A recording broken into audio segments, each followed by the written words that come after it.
Dan ini waktunya sempit banget. Mudah-mudahan nanti kalau ada apa-apa silahkan lihat rekamannya aja ya. Oke. Ini overview tentang data science. Mudah-mudahan bisa ngasih gambaran data science itu seperti apa. Saya akan share screen aja biar cepat. Masuk ke Twitter deh. Kalau ada apa-apa, ini bisa cara hubungin saya ada di sini. Ada email, ada Twitter, ini ada beberapa perpustakaan ada di sini. Terus video-video ada di YouTube sama di Saka Milenial. Saka Milenial lokasinya ada di Semarang, Jawa Tengah. Punyanya Pak Ganjar. Karena saya nggak punya server, dikasih sama sana. Ya udah, bagus. Terus kalau mau belajar juga ini ada di Bisa AI dan sebagainya. Kalau pengen copy perpustakaan saya, silahkan baca yang ini. Supaya Anda hidupnya enak, saya copy paste ini sekarang. Mudah-mudahan bisa di ini ya, bisa diambil. Oke, saya balik lagi. Sekarang targetnya data science seperti apa supaya kebayang. Paling gampang ngelihatnya gini deh. Masuk ke toko-toko online, Bukalapak kayak apa segala macam. Cara paling gampang Bukalapak saya. Oke, bisa masuk ke Bukalapak. Ini pemakaian data science ya, biar kebayang aja sih. Ini kalau lihat ke bawah, ini perhatiin iklannya. Rekomendasi buat kamu. Ini rekomendasi buat Ono, kelihatan banget ya, hardware banget. Pasti rekomendasi buat Anda beda-beda semua sih. Nih, hardware lagi, parah banget Ono mah, baca. Ini bor lagi, parah dah. Oke, jadi ini kelihatan banget Ono banget. Oke. Dan kita semua tahu bahwa setiap orang pasti rekomendasinya beda. Oke, sekarang pertanyaannya. Silakan tulis di chatting. Kenapa bisa beda tiap orang? Ya, gitu. Silakan tulis di chatting. Kenapa bisa beda? Bentar. Chatnya. Kok nggak kelihatan chatnya? Kagak ada yang jawab. Kenapa bisa beda? Tulis di chatting. Ini orangnya cuma ada berapa sih? 19 orang. Pantes. Karena histori pencarian. Ya, kira-kira gitu ya. Jadi data science itu hidup karena ada histori. Itu yang penting harus diingat di kepala. Jadi kita harus punya data histori. Kalau nggak ada data histori, berabe urusannya aja. Dan saya baru aja ngerjain itu. Keren, keren, hasilnya keren banget sih. Cuman kita harus punya data histori. Jadi kalau teman-teman di Bukalapak, histori paling sederhana apa yang kita search di sini. Misalnya saya cari Arduino. Ini dicatat sama si Bukalapak. Terus yang keren lagi kalau saya klik salah satu aja. Ini saya klik aja ya. Klik sembarangan. Oke. Nah, ini dia akan ngasih ini. Bentar, ini dia. Barang terkait. Ini adalah data science machine learning yang main di sini. Aslinya nggak ada. Awalnya nggak ada. Kebetulan saya ngobrol ketemu sama Ibam yang ngerjain ini. Ibam adalah Vice President Bukalapak pada saat ini dibuat. Barang terkait ini dibuat. Dia Vice President, VP-nya Bukalapak untuk Artificial Intelligence. Saya kebetulan ketemunya di Diknas. Dan dia cerita, untuk makhluk ini awalnya Bukalapak per bulannya memutarkan duit sekitar berapa belas triliun lah kira-kira. Duit yang muter di Bukalapak, pembelian dan sebagainya. Kemudian ditambah yang ini, perputaran duit yang naiknya sekitar berapa ratus M lagi tambahan putaran duit karena yang ini. Jadi tujuannya akhirnya buat naikin kayak ginian. Ini contoh data science ya.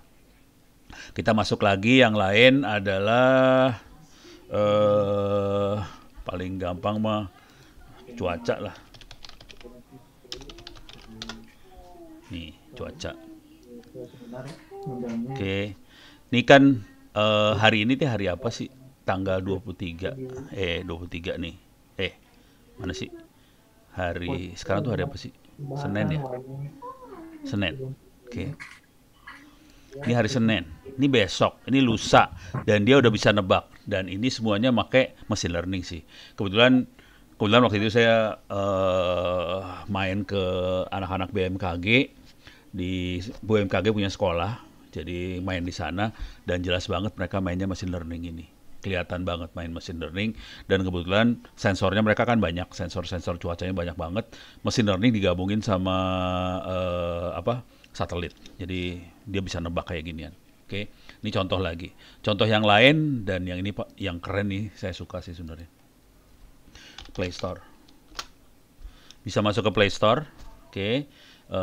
Salah satu yang bagus ini adalah Fishgo. Fish ikan go. Bukan Gojek ya ini, Fishgo, ikan go. Oke, ini dia makhluknya Fishgo. Yang bikin, saya gedein dikit. Code Indonesia, Map Navigation. Oke. Gambarnya mana ya? Kok nggak ada gambarnya nih? Oh, ini dia gambarnya. Aduh, susah banget. Tapi intinya, nih mungkin kayak gini-ginian ya. Intinya sederhana banget. Aplikasi Fishgo ini dikembangkan oleh Yoga. Yoga ini anak Bali. Dan ini dipakainya di Bali untuk membantu nelayan supaya bisa memperkirakan posisi ikan hari ini ada di mana. Kenapa itu dibutuhkan? Kalau enggak, nelayannya kan bingung kan, lautnya gede banget, laut itu besar banget, dan dia harus bisa memperkirakan ikan ada di mana supaya nggak ngabisin bensin buat nyari ikan tadi. Gitu, kira-kira itu sih. Jadi ini aplikasinya, pertanyaannya. Jadi dia install aplikasi ini, dia pergi ke laut dan dia pasang aplikasinya, udah gitu dia bisa tahu ikan ada di mana. Pertanyaannya, ini asli nih gue nanya, pada tahu, pada ngerti kagak sih? Kira-kira si Fishgo bisa nebak ikannya ada di mana dari mana? Ada yang bisa nulis nggak? Silahkan diketik jawabannya. Histori apa yang dipakai? Kalau tadi jelas histori ya, jelas gampang, kebayang. Sekarang ikan. Dapat dari mana dia, posisi ikan ada di mana? Ayo. Ketebak kagak lo? Seru. Urusannya ini banget, gampang. Nggak bisa tebak ya? Ya udah, nyerah. Oke. Jadi ini saya ceritain backgroundnya dulu ya. Saya kebetulan juri di Satu Indonesia Award. Ini login buat jadi juri nih. Saya juri di Satu Indonesia Award. Nanti saya kasih lihat juga. Ini Satu Indonesia Award juga saya pakai ini juga sih, machine learning juga sih. Jadi saya juri di Satu Indonesia Award. Ini lagi proses penjurian hari ini. Kita akan meeting lusa sih, sebenarnya juri akan meeting lusa. Cuman di antara semua juri, saya yang paling cepat selesai menjurikan karena curang. Saya pakai machine learning. Jadi curang banget sih. Jadi yang lain susah payah harus baca, saya nggak usah baca, langsung bisa nebak nilainya berapa. Oke, ini kita bisa masuk ke Indonesia Award ini. Nah ini jurinya lah. Ada Pak Fasli, Bu Puni, ini Ono. Yang penting jurinya, yang lain nggak penting ya. Yang penting yang ini nih, Dian Sastro. Sisanya mah nggak penting sih. Gitu ya. Ini ada Bunila Muluk juga ada. Nah tapi Fishgo tuh yang ini makhluknya. Ini dia. Ini bidang teknologi, pelacak ikan berbasis navigasi, namanya Gede Metra Yoga Pratama. Nih, dia yang bikin. Dia dapat datanya dari mana? Kebanyakan sebagian besar orang mikirnya dari, termasuk sebagian besar juri, mikirnya pakai radar ikan. Terus jadi ada kapal yang jalan duluan, terus pakai radar ikan, terus dia bisa deteksi ikannya ada di mana. Oke, si Yoga lebih pintar dari itu. Dia pakai data dari sini. Jadi Amerika nerbangin NOAA, ini satelitnya, satelit buat deteksi ngukur suhu laut, arus laut, segala macam. Ini NOAA satelitnya diluncurin, kemudian dicatat semuanya. Nah, dia bisa ngelihat suhu laut seluruh dunia, bisa lihat setiap hari. Setiap hari dia bisa lihat dan dicatat bertahun-tahun, udah berapa tahun dicatat semua, ada catatannya semua. Jadi dia punya histori. Suhu laut arahnya kemana, tanggal sekian, jam sekian kira-kira arah mana. Dari situ, dari catatan histori tadi, dia bisa nebak kira-kira ikannya akan ada di mana. Kan ikan-ikan pasti tergantung arus sama suhu, kayak gitu-gitu ya. Nah dari situ dia bisa nebak kira-kira di Bali sini, kira-kira ikannya ada di mana untuk hari ini jam sekian. Kira-kira ada di mana. Nah, dari situ, dari prediksi itu dia masukin ke aplikasinya, terus dia kasih tahu ke nelayannya kira-kira ada di mana, dan bener ikannya dari situ beneran, gitu ya. Ini beres. Jadi aplikasinya dahsyat banget, ada di mana-mana. Nah, yang aplikasi yang ini Satu Indonesia Award, oke, saya kasih lihat aja filenya langsung lah. Harusnya nggak boleh sih. Jadi Anda jangan lihat kata-katanya ya.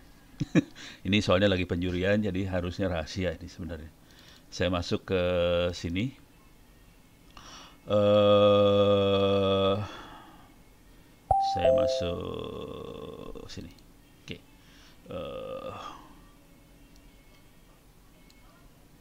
Eh sorry. Salah. Nah, sini dia. Ini dia. Ada WP-nya. Jadi ini filenya. Oh, berat juga ya. Gede. Filenya gede sih. Bentuknya teks tulisan. Jadi walaupun file Excel dalamnya tulisan, karena masing-masing kalau kita lihat di sini nanti kalau kita masukin data, kalau kita apply, jadi ini terbuka buat semua orang yang usianya di bawah 35 tahun, orang Indonesia di bawah 35 tahun yang inspiratif, terus kita sebagai juri akan nilai, dia inspiratif beneran apa kagak sih? Kira-kira kayak gitulah. Oke. Cuman ini kenapa nggak bisa masuk nih? Oh, di chat aja kali ya. Yes. Ini masuk. Oke. Jadi file teksnya dikirim sama siapa namanya? Sama peserta. Peserta masukin bentuk tulisan. Waduh, berat.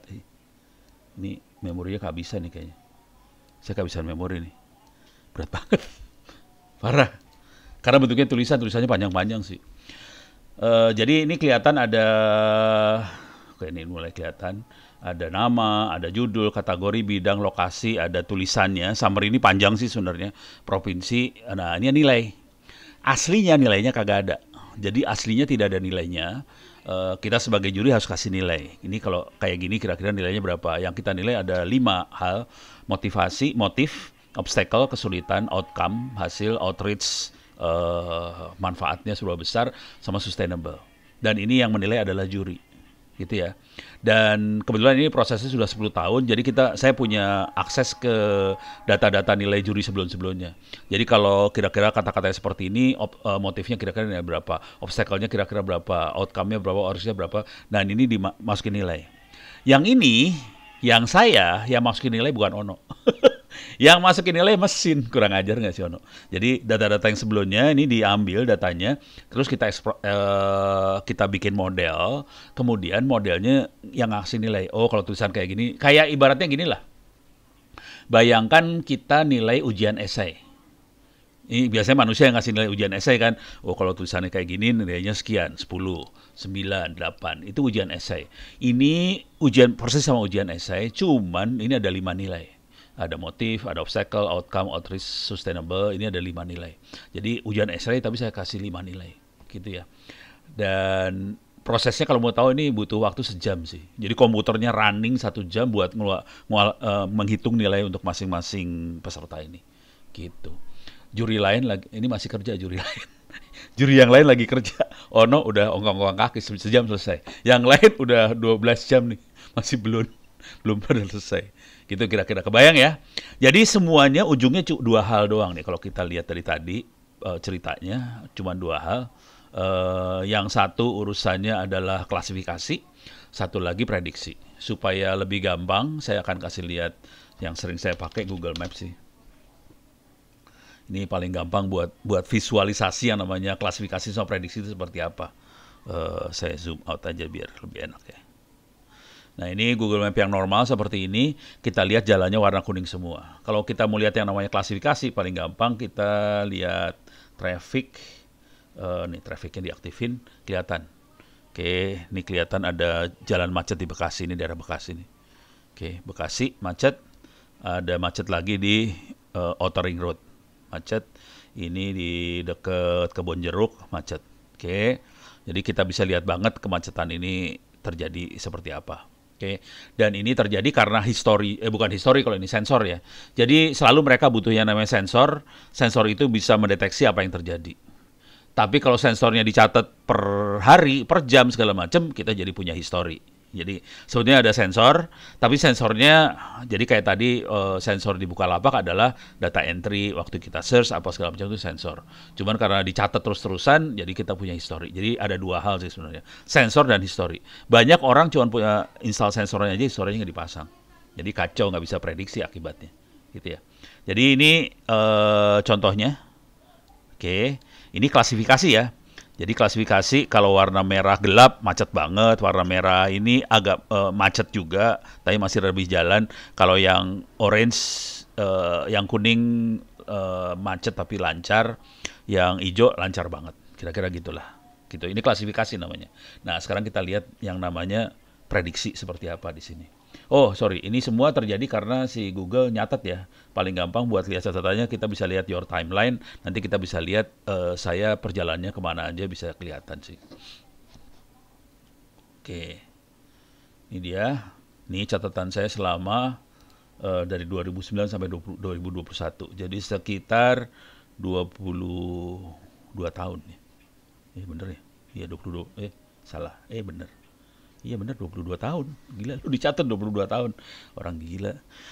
Jadi bisa kelihatan kita kemana aja. Dan saya ke Amerika hampir nggak pernah sih. Tuh kan, nggak ada ke Amerika. Eropa aja kagak ada. Males jalan sih sebenarnya saya orangnya. Cuman di sini adalah contoh kalau kita ngehack. Ini kelihatan saya lagi berenang sama ikan hiu di Samudra Hindia. Bohong banget kan ya. Ini kelihatan bohong banget. Tapi ini contoh kalau kita ngehack yang namanya data science. Kita kasih data yang ngaco aja. Udah, bisa bubar data science-nya. Jadi dia bingung, si Ono kemana nih? Bisa bingung. Dan catatannya dahsyat banget sih sebenarnya. Paling gampang saya akan mundur lah 2015 misalnya. Bulan Agustus misalnya. Hari Sabtu atau Minggu ya? Minggu dah. Kelihatan jalan ke Lembang. Wih, serius nih jalan ke Lembang saya. Ya udah. Kelihatan ya perjalanannya kemana kelihatan semua. Oke. Jadi kira-kira catatannya dan ini dicatat setiap hari sama dia. Ini saya bisa klik per jamnya. Nih jam ini ada di mana, jam ini ada di mana, jam ini ada di mana, jam ini ada di mana, bisa kelihatan semua perjalanan setiap hari setiap orang. Dari situ, dari histori ini bisa melakukan prediksi. Sekarang kita lihat prediksinya dia. Ini jadi histori, jadi ada sensor, ada histori, dia bisa klasifikasi dan dia bisa prediksi. Sekarang kita lihat prediksinya dia. Contoh prediksi paling sederhana adalah misalnya dari Tangerang ya, Tangerang Jakarta paling gampang sih. Soalnya macet. Kalau tempat lain mah kagak macet. Direction dibalik Tangerang Jakarta. Misalnya paling gampang saya ganti. Ini leave now. Kalau berangkat sekarang kelihatan sekali lancar ya. Jam 7 malam. Coba kita ganti depart at. Ini kan hari Senin jam 7.30 malam. Kelihatan lewat sini. Kalau lewat sini mungkin macet ya. Oh enggak, lancar. Lewat sini lancar juga. Lancar semua. Jalan lancar semua. Sekarang oke. Sekarang saya rubah ini ke pagi. Ini kan PM. Saya bikin AM. Jam 7.30 AM. Tadi pagi nih. Jadi ini sejarah yang kita lihat, sejarah. Nih. Dia langsung ngasih saran jalannya lewat tol airport. Ya, coba kalau kita lihat tol sebelah sini, macet. Tadi lancar, sekarang macet semua. Ini tadi pagi, history ya, ini history. Ini hari ini, hari Senin tanggal 23. Sekarang kita lihat besok, nah ini udah mulai forecasting. Forecasting tuh prediksi atau dukun. Ini besok tanggal 24 ya, dia bisa tahu macet di sini. Hari Selasa ya, hari Rabu, macetnya perhatiin beda loh, macetnya akan berubah. Macetnya berubah Rabu, Kamis. Tolong dilihat macetnya ya. Macetnya berubah. Tapi daerah macet di sini kelihatan. Ini macetnya berubah lagi hari Jumat. Hari Sabtu harusnya lebih lancar kalau Sabtu karena orang pada di rumah. Kita lihat 1 jam lebih lancar. Tapi kita lihat sini lancar juga. Oke. Hari Minggu dia pindahin ke sana bego. Di sini juga lancar. Jadi lancar semua. Jadi tapi belum kejadian, ini tanggal 29, masih minggu depan ya, tanggal 29. Dia udah bisa prediksi.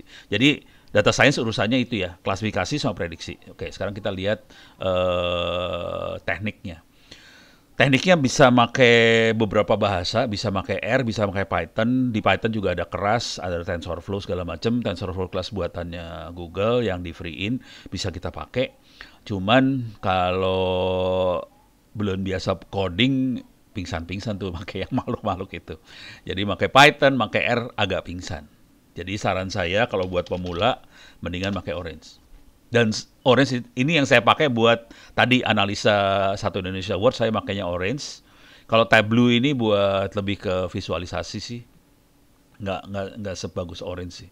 Orange programmingnya kayak gini banget, grafik, jadi enak banget sih programmingnya kayak gini aja, jadi sangat gampang banget. Oke, kalau pakai Python lebih horror programmingnya. Saya nggak tahu di BSI kayak mungkin besar anda dikasih yang susah sih. Jadi selamat menikmati yang susah. Cuman sarannya kalau bisa ngerti yang ini dulu sih sebenarnya supaya bisa dapat sense sebetulnya. Caranya gimana sih? Gitu, dapat sense itu. Oke. Nah, saya akan pakai orange ini. Orange ini free. Bentar. Bisa diklik nggak? Orange Data Mining tuh free, ini dia. Ini ada Orange Data Mining, bisa di-download free. Bisa di-download buat Windows, macOS sama Linux. Jadi tiga-tiganya ada dan cukup gampang buat dipakai di makhluk ini ya. Oke. Nah, sekarang saya akan langsung pakai Orange. Ini saya udah di-install. Ini kerja keras nih, berapa hari belakangan kerja keras buat menghitung prediksi nilainya buat Satu Indonesia Award sih sebenarnya. Ini komputer saya cuma 16 giga, jadi buat ngitung nilainya itu butuh jam-jaman sih. Parah banget, jam-jaman. Oke, saya akan, nah bentuknya kayak gini banget. Oke, ini kenapa nggak keluar contohnya ya? Bentar, coba, saya balik lagi coba. Sorry. Harusnya keluar example. Oh, ini dia. Jadi ya kalau dia pertama kali jalan di sini ada example sih. Oke, dan kita bisa pakai example ini. Oke, buat main-main lah, buat main-main. Oke, example yang paling gampang adalah ini lebih rumit dikit ya. Nah, ini contoh yang rada rumit dah. Ini belum data, ini baru data science biasa, tapi belum melakukan prediksi. Ini baru klasifikasi ya. Tapi klasifikasi sederhana aja. Nih, jadi kita ambil datanya.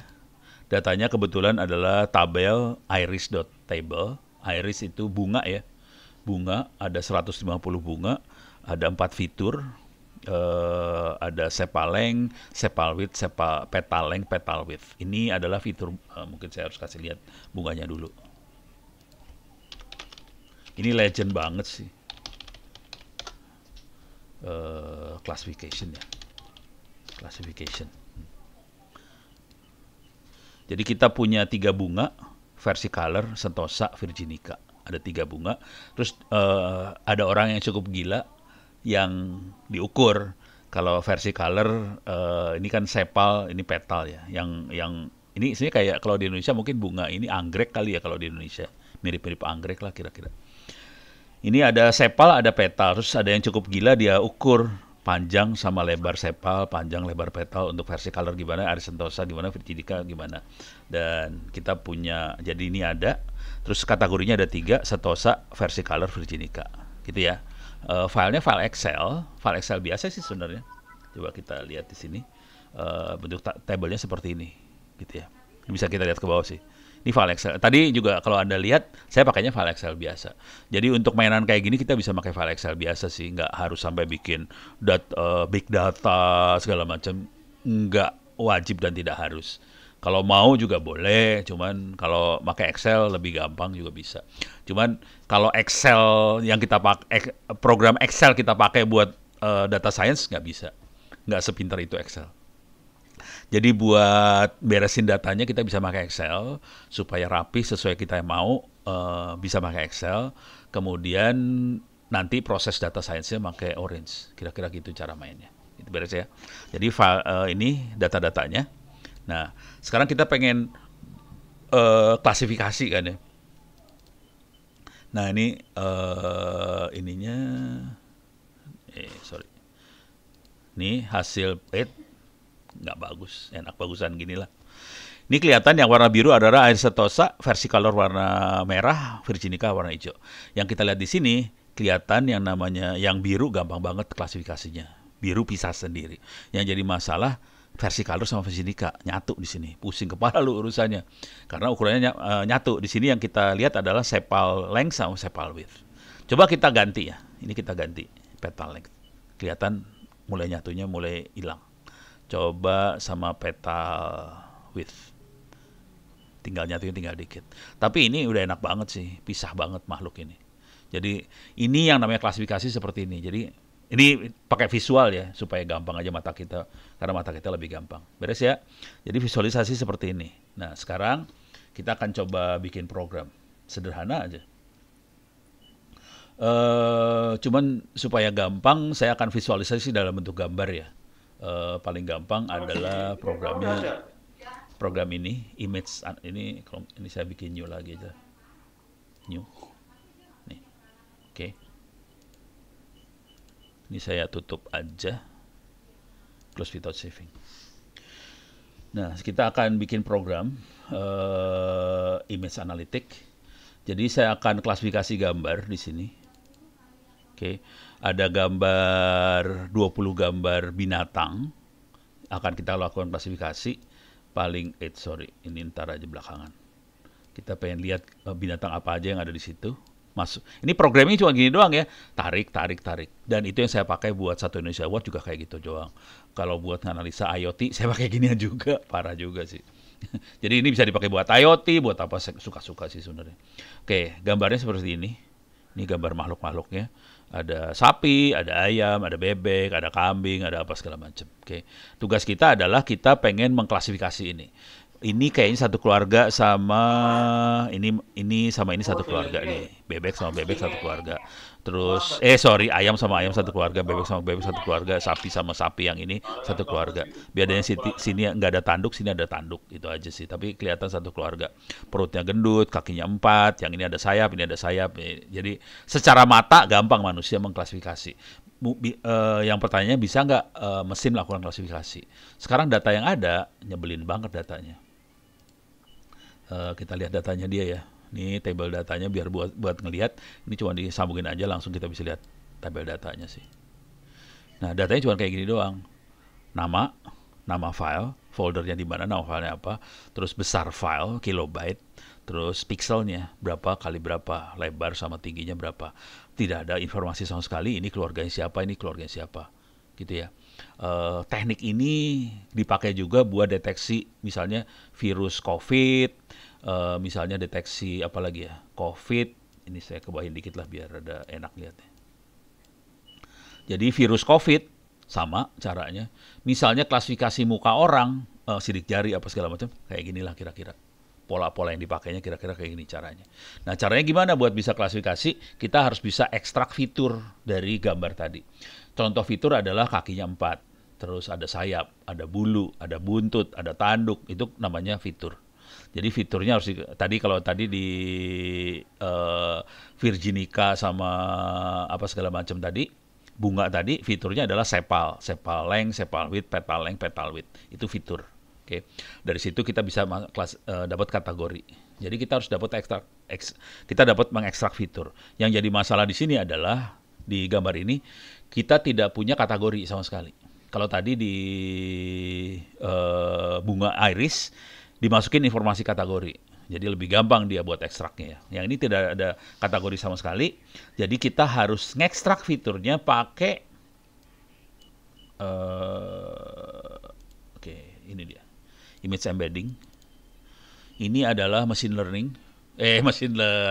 Sorry, maaf. Ini TensorFlow sih sebenarnya. Neural network lah. Oke. Pakai Google Inception V3, kita lihat makhluknya seperti apa. Ini dia. Langsung dapat aja ya. Google udah tahu saya kerjanya ngapain. Dia bisa, ini hidden layernya banyak banget. Jadi dia pakai Google Inception ini, dalamnya neural network, dan dia bisa ngekstrak 2048 fitur. Gambarnya N kali N, image-nya adalah 299 kali 299 pixel kali 3, red, green, blue gitu ya. Terus udah gitu outputnya ada 8 kali 8 kali 2048 fitur. Oke. Jadi saya akan masukin ini makhluk.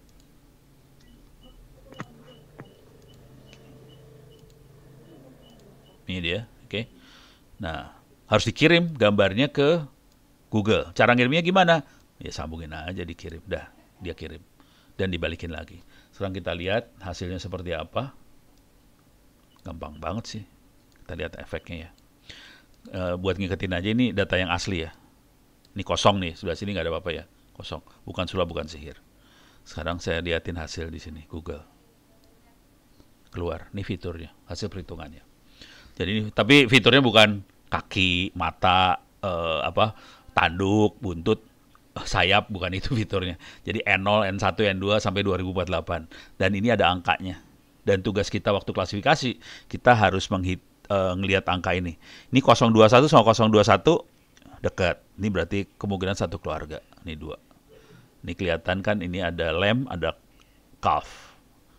Sama-sama kaki 4. Cuman calf itu sapi sih sebenarnya. Kalau lamb itu kambing. jadi kelihatan dekat. Tapi ini kan banyak, ada 2048 ya. Jadi nanti dia harus ngitung yang sebagian besar yang dekat yang mana. Dia kelompokin. Dia akan melakukan pengelompokan dari perhitungan jarak antar fitur. Cara ngitung jarak. Jadi ini ini proses ini namanya unsupervised learning. Tadi yang bunga iris itu supervised learning. Yang ini unsupervised learning. Jadi unsupervised artinya kita tidak ngasih informasi sama sekali, klasifikasinya apa. Di data sama sekali tidak ada informasi, ini klasifikasinya apa. Kalau yang supervised, data klasifikasinya kita kasih tahu. Tadi yang Satu Indonesia Award saya makanya supervised learning sebenarnya. Karena saya dari data yang lama kita bisa tahu, oke, kalau tulisannya kayak gini dapat nilai berapa, tulisan kayak gini nilai berapa, itu supervised learning. Kalau unsupervised learning, si komputer yang akan klasifikasi sendiri. Konsekuensinya saya masuk ke unsupervised, di sini ada unsupervised learning. Saya hitung jarak, distance. Masukin, dia ngitung jarak, oke. Sekarang kita lihat hasilnya. Oke, klasternya. Klaster yang kelompok yang dihasilkan dari perhitungan jarak tadi. Oke, sekarang saya pengen ngasih lihat gambarnya juga supaya enak. Image viewer saya masukin sini, saya sambungin ke sini. Oke, supaya nggak terlalu ini saya remove biar kelihatan struktur program yang seperti apa. Programnya cuma kayak gini doang ya. Input, terus ini proses, ini programming cuma gini aja. Ini masukin ke Google, terus dihitung jarak. Dari sini langsung bikin kelompok, cluster, kemudian kita lihat hasil, visualisasi. Jadi selalu programnya input, program, udah gitu visualisasi. Cuma gitu doang sih, yang namanya data science cuma gitu doang sih selalu. Input, di program, visualisasi. Programnya bisa macam-macam di sini. Oke. Nah, sekarang saya akan kasih lihat ini klasternya, yang hasilnya dia. Cuman ini kan agak susah ngelihatnya, ini ada tulisannya sih kelihatan. Cuman kalau mau enak dicampur sama visualisasi. Ini dia. Nih, klaster yang dihasilkan sama visualisasinya saya sebelah-sebelahin ya. Ini saya coba klik aja yang ini, duckling sama chick. Dekat ya, mirip ya. Walaupun kita sebagai manusia tahu bahwa ini beda. Yang satu bebek, yang satu ayam. Sama-sama anak ini sebenarnya. Tapi bebek, ayam, ya kakinya 2, ada sayapnya, ada paruhnya, mirip. Tapi beda sih sebenarnya. Kita tahu beda. Oke, tapi kalau secara gambar, ini 2, satu keluarga. Sekarang yang ini. Kelihatan satu keluarga. Yang ini. Ini adalah burung-burungan. Kelihatan. Ini kita coba lihat duck sama goose. Ini yang ayam. Ini yang chick. Ini satu keluarga, beres ya. Ini kita lihat juga, ini apa goat tuh apa sih, kambing ya? Kit, saya nggak tahu apa itu kit, nggak tahu orang bule. Ini kita lihat dari horse, kita lihat lagi ini keluarga kaki 4 tapi yang ramping. Ini keluarga kaki 4 yang gendut-gendut, gitu. Yang ini ada rabbit, ini beda sendiri. Nah ini adalah kelompok kaki 4. Ini kelompok burung. Jadi kelihatan dia bisa bedain kelompoknya. Dan ini dia bikin sendiri. Dan teknik ini yang kita pakai buat nganalisa tadi virus COVID lah, apalah. Yang bentuknya gambar kita analisanya seperti ini. Kalau kemarin teman-teman itu staf presiden sih. Mereka nganalisa ke aktivitas dari foto satelit sih di malam hari. Jadi foto satelit di malam hari kita bisa ngelihat ini ya, Kita bisa melihat cahaya lampu. Dari cahaya kita bisa ngelihat seberapa aktif daerah itu gitu. Jadi bisa kelihatan juga. Jadi lampu segala macam bisa. Terus kita bisa klasifikasi akhirnya. Oke, daerah ini aktif nggak? Kan dari ini ya, dari foto udara di siang hari yang kalau nggak ada awan kelihatan kepadatan rumah, terus sama cahaya lampunya nanti di overlay, nanti kita bisa lihat tingkat keaktifannya. Jadi mainannya kayak gitu banget sih. Klasifikasi nih, kategorinya klasifikasi. Beres ya? Oke, sekarang kita lihat lagi, ini beres. Oh, kalau ada pertanyaan silakan tulis di chatting ya, cuman saya harus offin dulu. Coba, ada pertanyaan nggak? Oh, ini ada pertanyaan dari... Oh, belum. Saya udah share screen tadi ya. Mudah ini WK sama Orange lebih mudah mana ya? Saya belum pernah pakai WK. WK apa nggak tahu juga gue. Coba bentar. Eh, Penasaran aja. Share screen lagi. Saya belum pernah pakai WK. Share screen dulu lah. WK itu apa sih? Baru tahu gue. Tapi yang pasti Orange gratis sih. Yang pasti itu aja sih. Gue pakainya gratis-gratis saja. WK Data Science, Data Mining.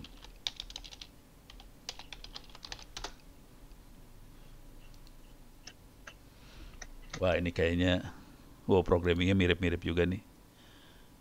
Nggak tahu, belum pernah make, belum pernah, belum pernah make. Nggak tahu, nggak bisa komen. Sementara nggak bisa komen, cuman kayaknya nggak seintuitif Orange nih, saya ngelihatnya. Kayaknya tidak seintuitif Orange, kayaknya lebih rumit ngelihat ininya rumit banget. Orange kagak rumit, asli nggak rumit. Ya, kalau ini ngelihat ini aja gue udah keder duluan nih, parameternya banyak banget. Gitu ya, beres ya. Saya belum pernah pakai WK, tapi yang pasti Orange. Oh, dari Waterloo. Waikito, kirain Waterloo. University of Waikito. Oke, sekarang saya lanjut lagi.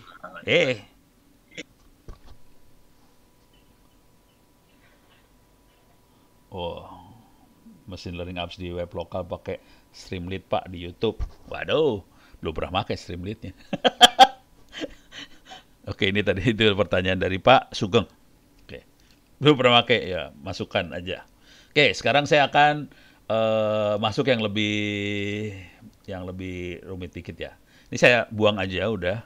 Kalau mau buang cuman select aja, remove all. Dah, kosong. Oke. Sekarang kita akan bikin yang sering kejadian adalah kita pengen prediksi. Misalnya pembelian mobil. Kira-kira kayak gitu ya. Ini ada data. Saya masuk ke dataset udah. Orange sudah nyediain banyak dataset buat belajar, tapi kalau Anda mau nyari dataset buat belajar juga yang lain, ada juga di luaran banyak sih. Harusnya sih data.go, saya masukin di situsnya ya, data.go.id bisa dipakai, cuman dulu bisa. Sekarang parah banget. Jadi pemerintah kita bikin data.go.id satu data. Oke. Ini ada dataset bisa diambil buat latihan sih, buat ngutak-atik segala macam. Misalnya UMKM. Nah, ini dulu ini bisa diambil. Ini ada file punya Provinsi Jawa Tengah, bisa diklik nih dulunya. Bisa nggak ya? Nih, tuh. Kayak gini nih sekarang. Lihat dataset kali ini kali ya. Lihat dataset. Oke. Ini kan daftar UMKM, download. Coba. Oh, nggak ada sih. Nih, data view unavailable. Jadi datanya nggak bisa di-download sekarang. Kagak ngerti gue. Jangan khawatir, ini duit rakyat, duit pajak kita yang dipakai, bukan utang kayaknya. Dipakai buat kantor staf. Tadinya yang pegang adalah kantor staf presiden KSP. Mereka ngoperasin data dokter itu dengan baik. Saya bisa download. Cuman ini sekarang udah pindah ke Bappenas. Dan saya nggak bisa download datanya sekarang. Punya kepala dulu.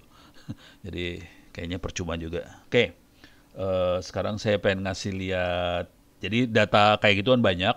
Jadi tadi ada data.go.id, ada lagi banyak lah. Bisa ada di wiki saya juga ada sih catatannya. Oke, sekarang saya akan masuk ke sini. Si Ores sudah nyiapin dataset buat latihan-latihan. Ulang lagi ya caranya, cuma gini aja ya. Ini ada di bagian data ada dataset, kita tarik aja. Oke, sekarang kita lihat nih datasetnya banyak macam-macam. Ada buying marketing, ini terutama buat misalnya kredit apa segala macam. Jadi kalau ada orang cari kredit, kita bisa latihan di sini. Ini instance adalah jumlah data ya. Ada 4.119 data, car evaluation ada 1.729 data, 28 data. Jadi banyak nih datanya. Ini ada smoking, buat yang ngerokok. Ini ada data 79 biji, kita bisa nyoba-nyoba sih mainan. Oke, sekarang kita lihat yang paling yang umum aja ya, evaluasi mobil. Oke, penjualan mobil. Saya akan ambil, sorry, oke, car evaluation. Saya ambil car evaluation. Ada 11728 instance. Instance adalah jumlah. Oke, variabelnya ada 6, ada kategori. Targetnya ada kategori. Kategori biasanya discrete ya. Kalau numerik ini biasanya dipakai buat ini nih. Kalau kita pakai linear regression tuh numerik tuh sering kayak gitu. Oke. Kita lihat dulu datanya seperti apa. Ini datanya kayak gini. Perhatiin datanya tulisan loh. Datanya bukan hanya angka, datanya tulisan. Nyebelin banget datanya tulisan.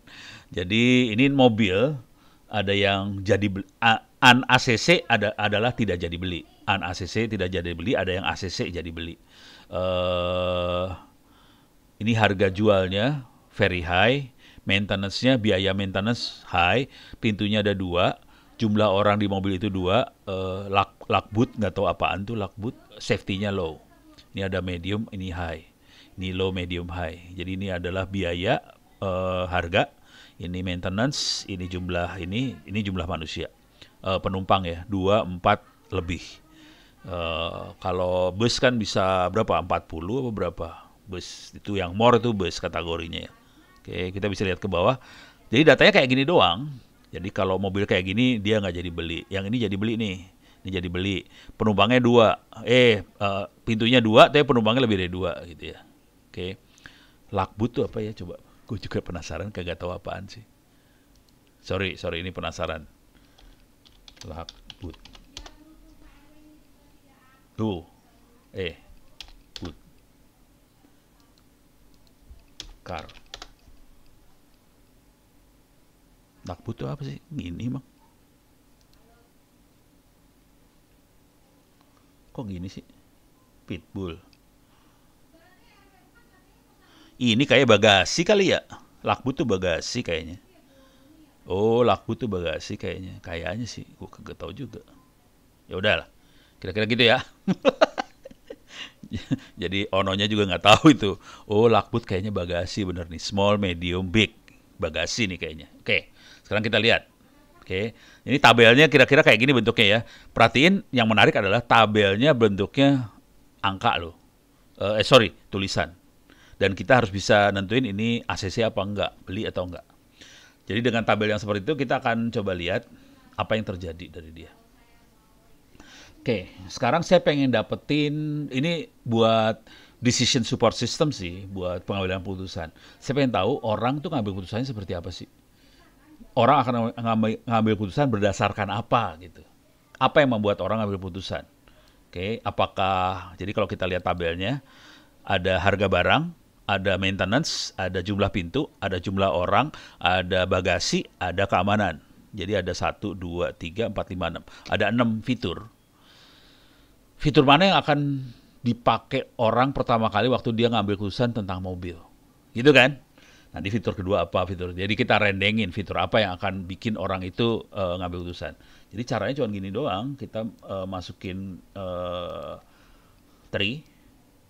Decision tree, bisa juga random forest sih sebenarnya, paling gampang tree. Udah, dihitung sama dia. Sekarang kita visualisasi. Udah cuma gitu doang sih. Tree viewer. Udah. Parah banget. Gue kagak enak sebenarnya ngajar kayak gini doang. Nih, jadi supaya gampang kita levelnya level 2 aja dulu ya, biar kelihatan langsung. Nih, bisa digedein kagak? Nggak bisa digedein. Targetnya adalah ACC. Jadi orang akan beli, kenapa? Ternyata pertama kali yang dilihat adalah jumlah manusianya ada berapa. Dan sebagian besar 33% itu 20 pokoknya yang gedenya dia akan di sini yang dibelinya. Oke. Dia akan berdasarkan jumlah orang dan mereka akan ngelihat orang akan banyak beli kalau jumlahnya 4 atau lebih penumpangnya. Kalau 2 lebih dikit yang beli. Jadi sebagian besar akan beli ini. Oke. Yang ACC terutama kalau yang ini yang beli 4 orang atau lebih. Sekarang kita naikin levelnya sampai level 3. Terus kita lihat lagi di level 3 adalah safety. Jadi pertama manusia, yang kedua adalah keamanan. Jadi orang ngelihat mobil itu pertama jumlah orang, terus keamanan. Dia akan ngelihat high medium. Kalau lo nggak akan dibeli, dia lihatnya high medium. Oke, jadi 22% adalah manusia, faktor manusia, 33% adalah safety. Nah sekarang harganya, buying tuh harga, kita masuk ke level 4. Nih, harga ternyata orang nggak hampir sama sih antara high sama very high sama low sama medium hampir sama. Jadi harga 50-50 lah antara harga mahal sama harga rendah. Urusannya tinggal maintenance terakhir. Nih. Maintenance-nya juga 50-50 juga. Kemudian nanti yang paling akhir nentuin adalah lakbut bagasi. Terutama yang harga mahal akan lihat bagasi. Kalau harga murah akan lihat safety. Gitu. Jadi cara ngelihatnya gitu sih. Beres ya? Ini udah mau jam 8 nih. 2 menit lagi. Masih ada waktu 5 menit lagi, kita terusin ya. Ini, kenapa dimatiin? Bego gue. Oke, ini udah beres. Sekarang kita akan, ini bisa dikecilin kagak? Ini saya matiin. Saya kasih lihat lagi yang lain. Remove all. Oke. Sekarang saya akan kasih lihat lagi data file.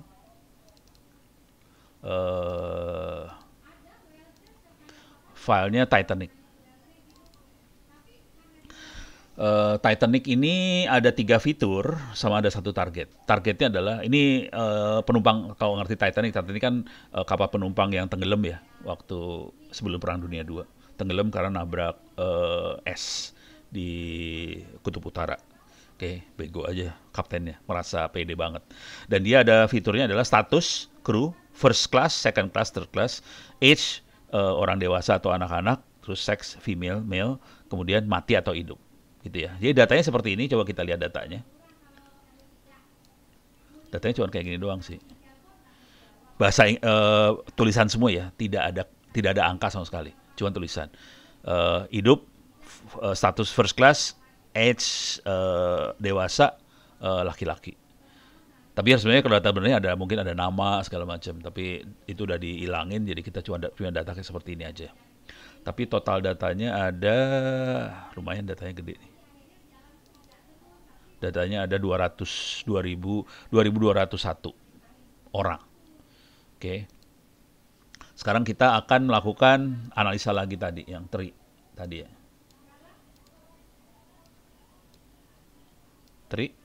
Oke. Sekarang kita lihat lagi visualisasinya. Viewer.